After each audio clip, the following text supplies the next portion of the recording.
여러분 안녕. 오늘은 경제 용어 벌써 세 번째 시간입니다. 카메라가 망가져서 오늘은 얼굴 없이 영상으로 대체할게요. 다들 노트 챙기셨죠? 오늘도 경제 용어 10개 알아볼 거고요. 역시나 자주 나오고 중요한 용어들이니까 같이 공부해봐요.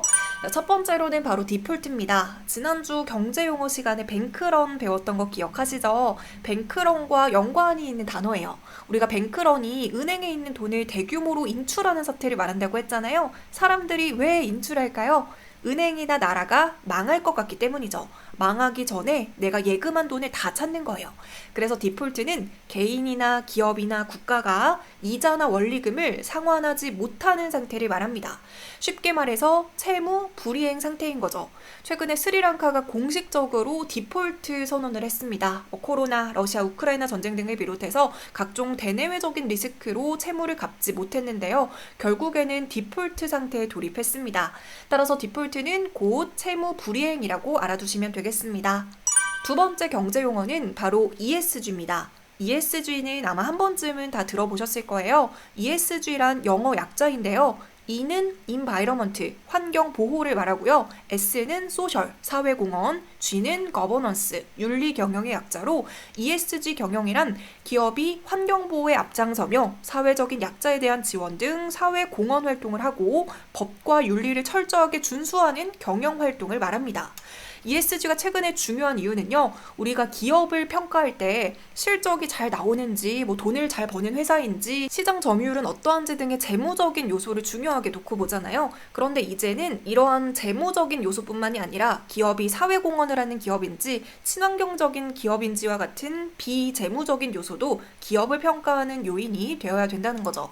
그래서 우리가 주식 투자를 할 때 기업 재무제표를 보잖아요. 이제는 재무제표뿐만이 아니라 한국기업지배구조원이라는 사이트에 들어가면 기업의 ESG 등급을 확인할 수 있습니다. 환경, 사회, 지배구조를 각각 평가해서 ESG 등급을 평가하는데요. 지금 삼성전자 같은 경우에는 B+ 등급, 포스코 인터내셔널은 A+ 등급 이런 식으로 등급을 확인할 수가 있습니다. 세 번째 경제 용어는 바로 탄소 중립입니다. 탄소 중립은 앞선 ESG와 관련이 있는 용어인데요. ESG 중에서 E, environment, 환경 보호와 관련이 있습니다.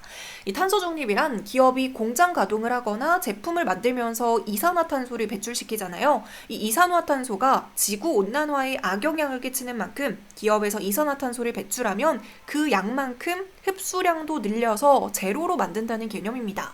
쉽게 말하면 이산화탄소 배출량만큼 다시 흡수시키는 대책을 만들어서 이산화탄소의 총량을 0으로, 그러니까 중립 상태로 만드는 것이 탄소 중립인 거죠.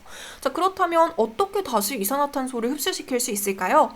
이산화탄소를 배출하는 만큼 나무를 심는다던가 아니면은 태양열, 태양광, 풍력에너지 등 재생에너지 분야에 투자를 한다거나 이런 식으로 흡수를 시키는 거예요. 이때 여기서 네 번째 단어가 파생이 되는데요. 바로 탄소 배출권입니다. 자, 이산화탄소를 흡수하는 방법 중에 방금처럼 나무를 심거나 재생에너지에 투자하는 것도 있는데요. 탄소 배출권을 활용하는 방법도 있습니다. 그럼 탄소 배출권은 무엇일까요?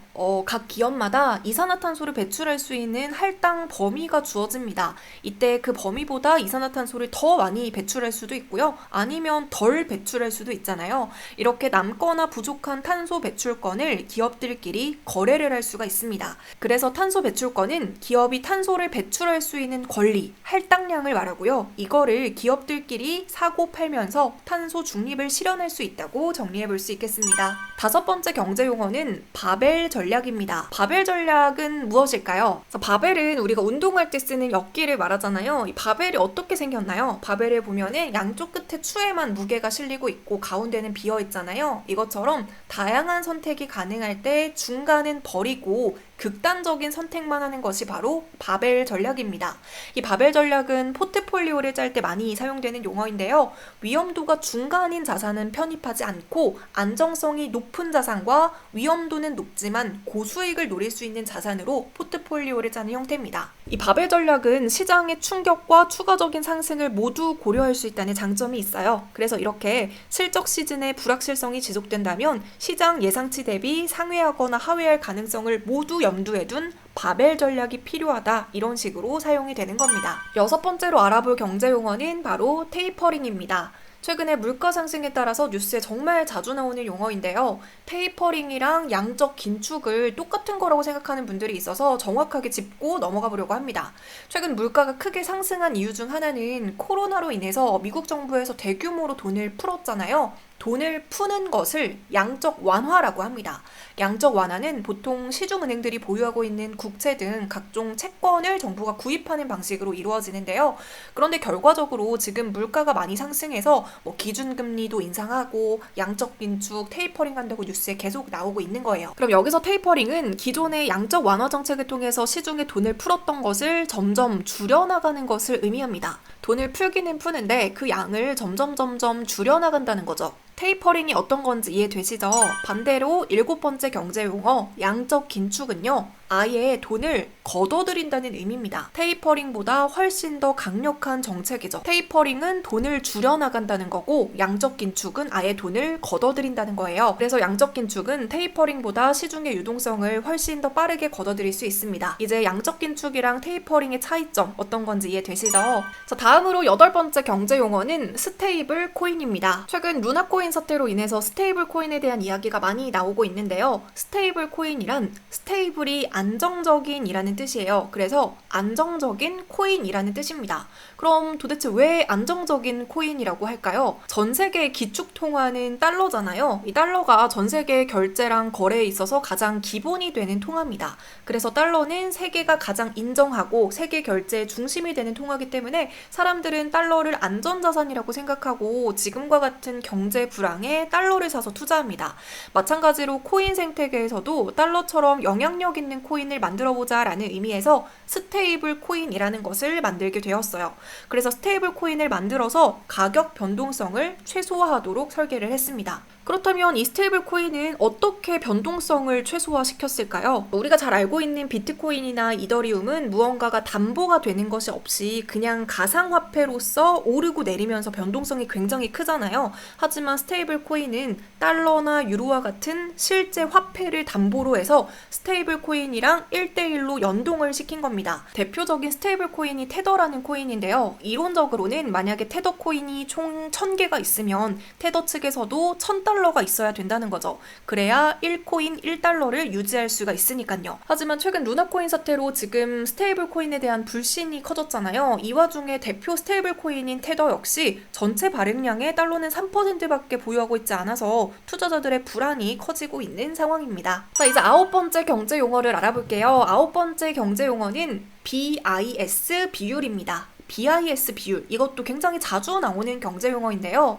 BIS 비율이라고 해서 되게 어렵게 느껴지지만 절대 어렵지 않습니다. BIS는 국제결제은행이에요.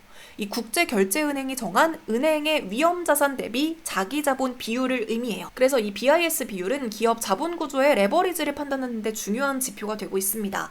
이 비율이 높으면 높을수록 기업의 재무 구조가 건전하다고 볼 수 있는데요. 이 자기자본은 빚이 아니잖아요. 그래서 장기적이고 또 안정적으로 운용을 할 수 있기 때문에 당연히 비율이 높으면 높을수록 기업의 재무 구조가 건전하다고 평가를 합니다. 일반적으로 BIS 비율은 은행권이랑 일반 기업의 기준이 다른데요. 시중은행은 8%, 저축은행이나 캐피탈은 4%가 넘으면 건전하다고 판단을 하고 있고요.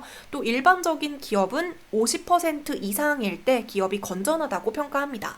자, 지금 이 기사 같은 경우에도 올해 초에 은행권의 BIS 비율이 15.52%래요. 방금 제가 은행권은 8%만 넘어도 건전하다고 판단을 한다고 했잖아요. 그런데 15.52%라고 하니까 건전성이 양호하다 이렇게 보고 있는 겁니다. 자, 마지막으로 경제용어 10번째입니다. 10번째 경제용어는 지급준비율이에요. 자, 지급준비율이 무엇일까요? 은행이 고객으로부터 받아들인 예금 중에서 중앙은행에 의무적으로 적립해야 되는 비율을 말합니다.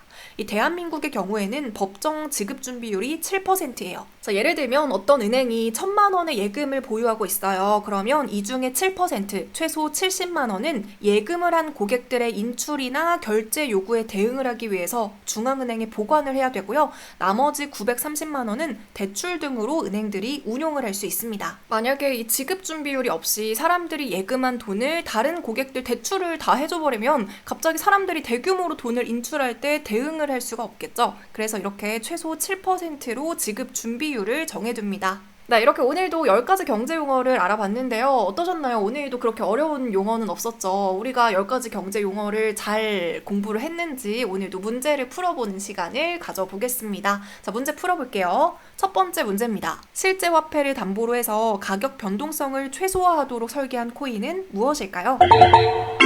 은행이 고객으로부터 받아들인 예금 중에서 중앙은행에 의무적으로 적립해야 되는 비율을 의미하는 용어는 무엇일까요? 이산화탄소 배출량만큼 다시 흡수시키는 대책을 만들어서 총량을 0으로 중립 상태로 만드는 것을 의미하는 용어는 무엇일까요? 기업 자본 구조의 레버리지를 판단하는 데 중요한 지표로 이 비율이 높으면 높을수록 재무 구조가 건전합니다. 이때 이 지표는 무엇일까요? 네, 오늘 문제도 다 맞추셨나요? 혹시라도 기억이 안 나는 부분이 있다면 영상 다시 한번 돌려보시고요. 그럼 오늘 영상은 여기서 마무리하겠습니다. 네, 오늘 영상도 도움이 되셨다면 구독과 좋아요 버튼 꼭 눌러주시고 그럼 다음 주에 만나요. 안녕!